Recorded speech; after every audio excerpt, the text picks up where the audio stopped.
অজ্ঞানতিমিরান্ধস্য জ্ঞানাঞ্জনশলাকয়া চক্ষুরুন্মিলিतं येन তস্मै শ্রীগুরবে নমঃ। নমো বিষ্ণুপদায় কৃষ্ণপ্রেষ্ঠায় ভূতলে প্রভুপাদানুগামী শ্রীশুভগস্বামিনে সদা। দৈন্যশীলী শুভজ্ঞায় সর্বজীবকৃপাধ্যায়ে গুরু শিক্ষা সদাচার পালকায় নমোস্তুতে। নমো বিষ্ণুপাদায় কৃষ্ণপ্রেষ্ঠায় ভূতলে শ্রীমতে ভক্তিবেদান্ত স্বামিনিতি নামিনে। নমস্তে সরস্বতী দেবী গৌরবাণী প্রচারিণে নির্বিশেষ শূন্যবাদী পাশ্চাত্য দেশতারিণে। জয় শ্রীকৃষ্ণ চৈতন্য প্রভু নিত্যানন্দ শ্রী অদ্বৈত গদাধর শ্রীবাসাদি শ্রীগুরুবৃন্দ। হরে কৃষ্ণ কৃষ্ণ কৃষ্ণ হরে হরে, হরে রাম রাম রাম হরে হরে।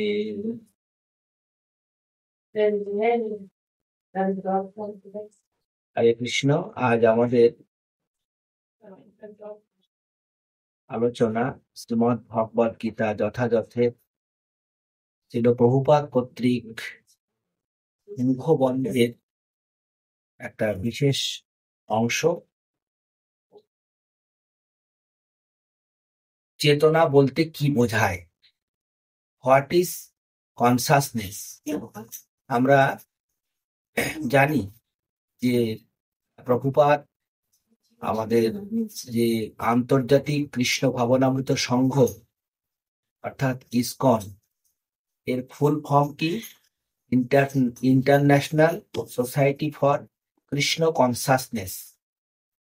তো এই যে চেতনাটা কি, অর্থাৎ চেতনা বলতে কি বোঝায়, প্রভুপাদ তাঁর শ্রীমদ্ ভগবদ গীতা যথাযথের মুখবন্ধ অংশে ব্যাখ্যা করেছেন এবং বিস্তারিতভাবে আলোচনা করেছেন। আমরা কিছু সময় প্রভুপাদের আলোচনা মনোযোগ সহকারে শ্রবণ করব এবং এই বিষয়ে কিছু কথা আমরা আলোচনা করার সুযোগ গ্রহণ করব। হরে কৃষ্ণ। চেতনা বলতে কি বোঝায়? এই চেতনা হচ্ছে আমি আছি, তারপর আমি কি কলুষিত চেতনা। এই আমি মানে আমি হচ্ছি সমস্ত জগতের অধীশ্বর, আমি হচ্ছি ভোক্তা। এই জগৎ প্রতিনিয়তই আবর্তিত হচ্ছে, কারণ প্রত্যেকটি জীব সত্তা মনে করে যে সে হচ্ছে এই জড় জগতের স্রষ্টা ও অধীশ্বর। জড়চেতনার দুটি প্রকাশ হয়, তার একটির প্রভাবে জীবন মনে করে জীব মনে করে সে হচ্ছে স্রষ্টা, এবং অন্যটির প্রভাবে সে মনে করে সে হচ্ছে ভোক্তা। কিন্তু প্রকৃতপক্ষে পরমেশ্বর ভগবানই হচ্ছেন সবকিছুর স্রষ্টা ও ভোক্তা। আর জীব ভগবানের অপরিহার্য অংশ হবার ফলে সে স্রষ্টাও নয়, ভোক্তাও নয়, সে হচ্ছে সহায়ক, সে হচ্ছে সৃষ্ট ও ভোগ্য। উদাহরণস্বরূপ বলা যেতে পারে, একটি যন্ত্রের একটি অংশ যেমন সমগ্র যন্ত্রটির পরিচালনায় সহযোগিতা করে, ঠিক তেমনি ভগবানের অংশ হবার ফলে জীবের একমাত্র কর্তব্য হচ্ছে ভগবানের কাজে সর্বতোভাবে সহযোগিতা করা। হাত, পা, চোখ, মুখ আদি হচ্ছে দেহের অংশ, কিন্তু তারা কখনোই ভোক্তা নয়। ভোক্তা হচ্ছে উদর। এগুলি সমষ্টিগতভাবে কাজ করে উদরকে ভোগ করতে সাহায্য করে।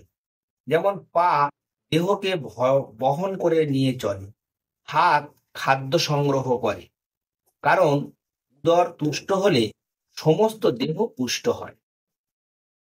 তাই সবকিছু উদরকে দেওয়া হয় এবং তার ফলে সমস্ত দেহ বলিষ্ঠ ও সক্রিয় হয়। গাছের গোড়ায় জল দিলে যেমন সমস্ত গাছটিকে জল দেওয়া হয়, উদরকে খাদ্য দিলে যেমন দেহকে খাদ্য দেওয়া হয়, ঠিক তেমনি পরম স্রষ্টা ও পরম ভোক্তা ভগবানের সৃষ্টিকার্যে ও ভোগের কার্যে সহযোগিতা করাই আমাদের কর্তব্য।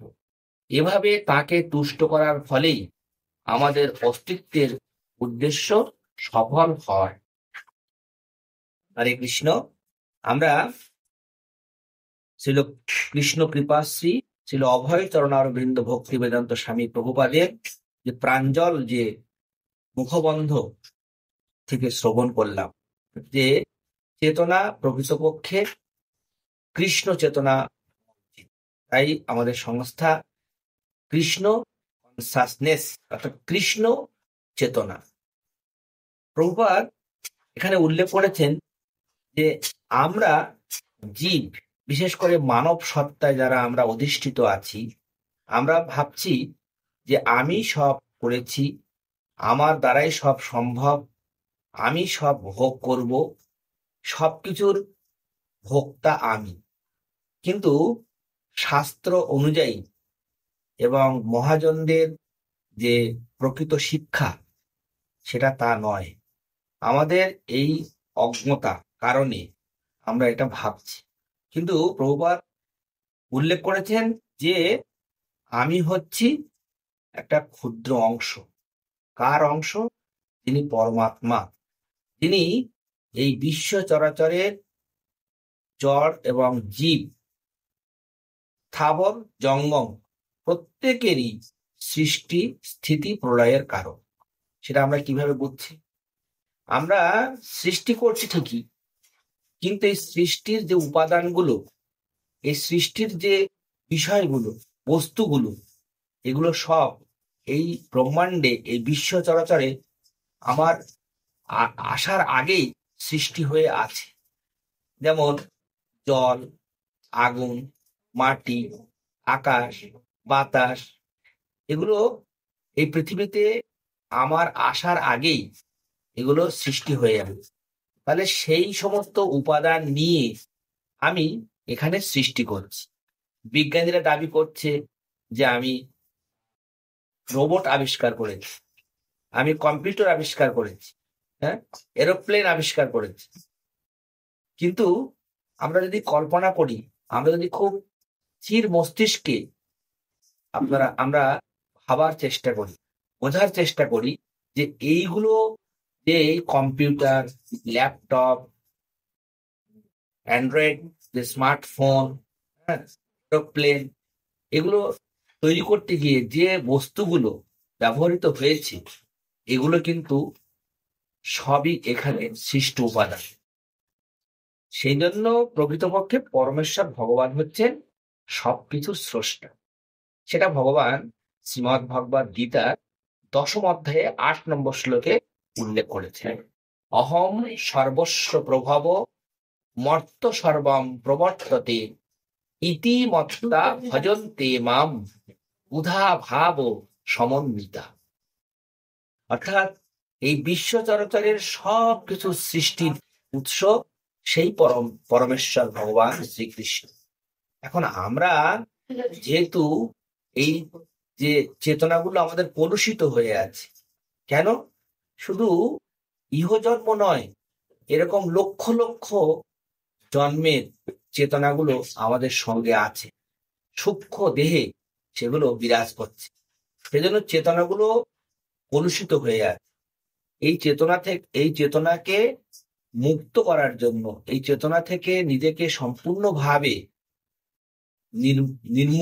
উন্মুক্ত হতে হলে কি করতে হবে না, সেই কলিযুগ পতিত পাবন শ্রী গৌর সুন্দর শ্রী চৈতন্য মহাপ্রভুর সেই শিক্ষাষ্টক্রমের অংশ চেত দর্পণ মার্জন ভব মহা দাবাগ্নি নির্বাপন। অর্থাৎ এই চেতনাকে নির্মল করতে হলে, চেতনাকে শুদ্ধ করতে হলে আমাদের যুগের ধর্ম পালন করতে হয়। তো কলিযুগের ধর্ম হয় নাম সংকীর্তন। আমরা যদি সাধু গুরু বৈষ্ণবের চরণাশ্রিত হয়ে তাদের দিক নির্দেশনায় হরে কৃষ্ণ কৃষ্ণ কৃষ্ণ হরে হরে, হরে রাম রাম রাম হরে হরে, এই কলিযুগের মহামন্ত্র শ্রদ্ধাপূর্বক আমরা উচ্চারণ করি, তাহলে আমাদের চেতনা ধীরে ধীরে নির্মল হবে। আমাদের এই যে পারমার্থিক চেতনাকে সমৃদ্ধ করার জন্য শাস্ত্রের ব্যাখ্যা সহ আমাদেরকে যুক্তি দিয়ে বুঝতে হবে। তাই প্রভুপাদ খুব সুন্দর করে একটা উদাহরণ দিয়েছেন যে আমরা যদি বলি আমার হাতটা কাজ করছে, আমার পা কাজ করছে, আমার চোখ কাজ করছে, কিন্তু এই হাত, পা, চোখ এগুলোকে পরিচালনা করছেন কে? আমরা বোঝার চেষ্টা করব।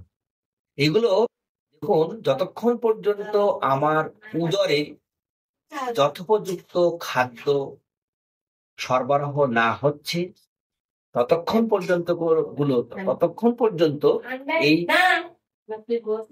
হাত, পা, আমার চোখ এগুলো সব কিন্তু স্থির হয়ে যাবে। সেজন্য আমাদের খাবার দিতে হবে। এই যে উদরে খাবার দিতে হবে, এই খাবারের যে অংশগুলো ধীরে ধীরে ধীরে ধীরে আমার উদরকে পুষ্ট করে তোলে। আর এই খাবারের অংশগুলো পুষ্ট করে তোলার পরে আমার দেহের অঙ্গ প্রত্যঙ্গ গুলো সঞ্চালন থাকবে। হাত, চোখ, মুখ এটা হচ্ছে দেহের অংশ। সেই জন্য আমি যদি উদরে খাবার দিই, অর্থাৎ আমার মানে পেট যদি পরিপুষ্ট থাকে, তাহলে আমার অঙ্গ প্রত্যঙ্গ গুলো সঞ্চালন করার জন্য বিশেষ কষ্ট হবে না। এখন দিনের পর দিন যদি এগুলোকে আমি ব্যবহার করতে থাকি, তাহলে আমার তো এর একটা শক্তি দরকার। সেই শক্তিটা কে দিচ্ছে? হ্যাঁ, আমরা বলছি যে আমি সবকিছু নিয়ন্ত্রণ করছি, কিন্তু না, আমরা মৃত্যুকে নিয়ন্ত্রণ করতে পারিনি। ধীরে ধীরে বিজ্ঞানের সহায়তায় জন্ম নিয়ন্ত্রণ সম্ভব হচ্ছে, কিন্তু মৃত্যুকে কেউ নিয়ন্ত্রণ করতে পারছে না, পারেনি, পারবেও না। এখানে ভগবান সেজন্য আছেন কিনা সেই চেতনাটা আমাদেরকে নির্মাণ করতে হবে। আমরা চেতনা কি? আমাদের এই জগতের বিভিন্ন রকমের বিষয়ের প্রতি আমাদের চেতনা এসে গেছে, আসক্তি। হ্যাঁ, তাই প্রভুপাদ বলছেন গাছের গোড়ায় জল দিলে যেমন সমস্ত গাছটিকে জল দেওয়া হয়, উদরকে খাদ্য দিলে যেমন দেহকে খাদ্য দেওয়া হয়, ঠিক তেমনি পরম স্রষ্টা ও পরম ভোক্তা ভগবানের সৃষ্টি কার্যে ও ভোগের কার্যে সহযোগিতা করাই আমাদের কর্তব্য। ভোক্তারাম যজ্ঞ তপসাম সর্বলোক মহেশ্বরম সুহৃদাম সর্বভূতানাম জ্ঞাত্তা মাম শান্তি মৃচ্ছতি। অর্থাৎ সমস্ত যজ্ঞের ভোক্তা হবেন সেই পরমেশ্বর ভগবান শ্রীকৃষ্ণ। অর্থাৎ তাকে নিয়ন্ত্রণ করার কেউ নেই। তিনি নিজেকে নিজে নিয়ন্ত্রণ করেন এবং এই বিশ্ব চরাচরের সবাইকেই, সমস্ত পশু পাখি কীট পতঙ্গ, ঋতু, প্রকৃতি, বৃক্ষ লতা আদি সব কিছু দেব দেবী, মুনি, ঋষি, জ্ঞানী, যোগী, তপস্বী সবাইকে তিনি নিয়ন্ত্রণ করছেন। কেন নিয়ন্ত্রণ করছেন না, সেটাও ভগবান শ্রীমদ্ ভগবদ গীতায় প্রতিপন্ন করেছেন যে আমাদের যে আহারের পরে যে জঠরে যে খাদ্যগুলো সঞ্চিত হচ্ছে, সেই খাদ্যগুলোকে হজম করছেন ভগবান। বলছেন আমি তোমার জঠরে অগ্নিরূপে সেই খাদ্যগুলোকে আমি পরিপাক করে তুলছি, আর সেই পরিপাকের পরে তোমার শরীরে একটা শক্তি সঞ্চার করছে, আর সেই শক্তির মাধ্যমে তুমি তোমার জীবনের নানান রকমের কল্পনায় তুমি ভেসে আছো। তোমার চেতনাকে তুমি আমার প্রতি আনছো না। সেটাই শ্রীমদ্ ভগবদ গীতায় প্রতিপন্ন করেছে।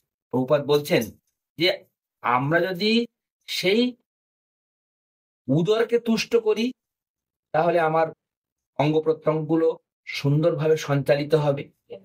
যে যার কর্ম থেকে সে নিজেকে পরিপুষ্ট করে সে অগ্রসর হতে পারবে, হাত, পা, চোখ, কান, নাক প্রত্যেকেই। কিন্তু উদর যখন শূন্য হয়ে যাবে, খালি হয়ে যাবে, তখন সবকিছুই দুর্বল হয়ে যাবে এবং সবকিছু অবশ হয়ে যায়। ঠিক এই জগৎটা ঠিক তাই। এই জগতে সেই পরমেশ্বর ভগবান, তিনি সৃষ্টি, স্থিতি এবং প্রলয় করছেন। তোমার ইচ্ছায় ব্রহ্মা করেন সৃজন, তোমার ইচ্ছায় বিষ্ণু করেন পালন, তোমার ইচ্ছায় শিব করেন সংহার। অর্থাৎ ব্রহ্মা, বিষ্ণু, মহেশ্বর এ সবই সেই পরম পিতার নির্দেশনায় জগৎ ব্রহ্মাণ্ডে কার্য সাধিত করছে। তাহলে তারা যদি তাদের কার্য সাধন করার জন্য সেই পরমেশ্বর ভগবানের আশীর্বাদ বা ইচ্ছার উপর নির্ভর করে থাকেন, তাহলে আমরা কি করে ভাবছি যে আমি আবিষ্কার করেছি, আমি লেখাপড়া শিখেছি, আমি বাড়ি তৈরি করেছি, আমি গাড়ি কিনেছি, এটা কোনোদিন সম্ভব নয়। এই চেতনাকে নির্মল করার জন্য অবশ্যই আমাদের শাস্ত্র, বিশেষ করে প্রভুপাদের যে প্রাঞ্জল ভাষ্য শ্রীমদ্ ভগবত গীতার যথাযথের আশ্রয় নেওয়া একান্ত কর্তব্য। হরে কৃষ্ণ কৃষ্ণ কৃষ্ণ হরে হরে, হরে রাম রাম রাম হরে হরে।